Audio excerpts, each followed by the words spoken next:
જયપુરમાં દિલ્હી જેવી ઘટના બની. ગુરુવારે વિશ્વકર્મા વિસ્તારમાં રસ્તાની સાઈડમાં બનેલ એક બેઝમેન્ટમાં વરસાદનું પાણી ભરાઈ ગયું હતું, જેમાં ડૂબી જવાના કારણે 3 લોકોના મૃત્યુ નિપજ્યા હતા. જોકે સિવિલ ડિફેન્સ અને એસડીઆરએફની ટીમે એક વ્યક્તિનું સફળતાપૂર્વક રેસ્ક્યુ કર્યું હતું. સમગ્ર વિસ્તારમાં જળબંબાકારની સ્થિતિ છે, જેના કારણે લોકોને અવરજવરમાં મુશ્કેલીનો સામનો કરવો પડી રહ્યો છે. ભારે વરસાદને પગલે કેટલાક સ્થળોએ મકાન ધરાશાયી થવાના પણ અહેવાલો પ્રાપ્ત થઈ રહ્યા છે, તો કેટલીક જગ્યાએ રસ્તાઓનું ધોવાણ પણ થઈ રહ્યું છે. જયપુરના જામડોલી વિસ્તારમાં બાળકોને લઈને જતી એક વાન અને સ્કૂલ બસ રસ્તો બેસી જવાના કારણે ફસાઈ ગઈ હતી.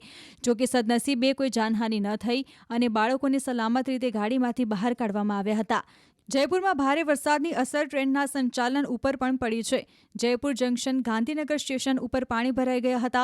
ટ્રેક પર પાણી ભરાવાના કારણે ટ્રેનના પૈડા થંભી દેવામાં આવ્યા હતા, જેના કારણે પ્રવાસીઓને મુશ્કેલીનો સામનો કરવો પડ્યો હતો અને તેમણે સ્ટેશન પર જ રહેવાની ફરજ પડી હતી. તો આ તરફ જયપુર એરપોર્ટ પર પણ પાણી ભરાયાની તસવીરો અને વિડીયોઝ વાયરલ થઈ રહ્યા છે, જેમાં પ્રવાસીઓ પોતાનો સામાન લઈને પાણી વચ્ચેથી પસાર થતા નજરે પડી રહ્યા છે.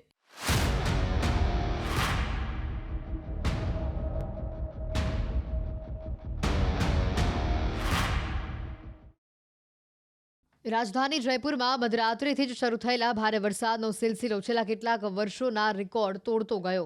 ભારે વરસાદના પગલે કેટલીક શાળાઓમાં રજા જાહેર કરવામાં આવી, તો વીકેઆઈ વિસ્તારમાં પણ મકાનના બેઝમેન્ટમાં 15 ફૂટ પાણી ભરાઈ આવ્યું, જેમાં 2 માસૂમ બાળકો સહિત 4 લોકો ફસાઈ ગયા.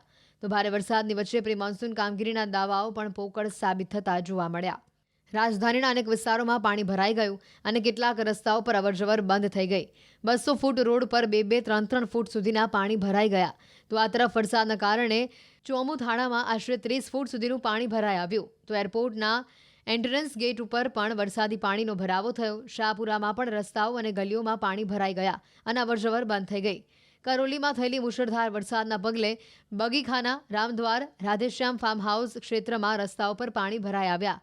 પાણી ભરાવાના કારણે ગણેશ ગેટ, કોલી ખીરકિયા રોડ પર અવરજવર બંધ થવા પામી હતી.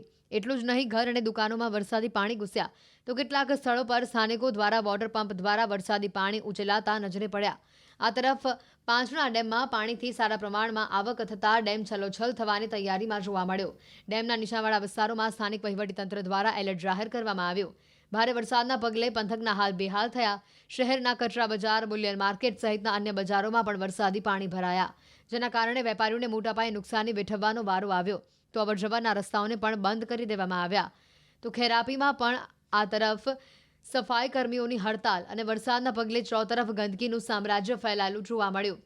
બિકાનેરના શ્રી ડુંગરગઢના કેટલાક ગામોમાં 4 ફૂટ સુધીના પાણી ભરાઈ ગયા.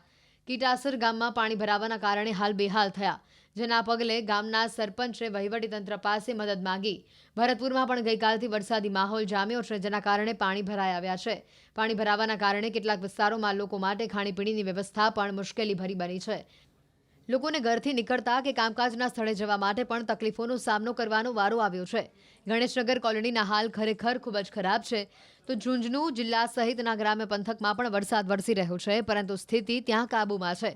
જો કે કેટલાક સ્થળો પર ધોધમાર વરસાદ વરસી રહ્યો છે અને પાણીના નિકાસની વ્યવસ્થા પૂરતી ન હોવાના કારણે સામાન્ય નાગરિકોએ હાલાકી ભોગવવાનો વારો આવ્યો.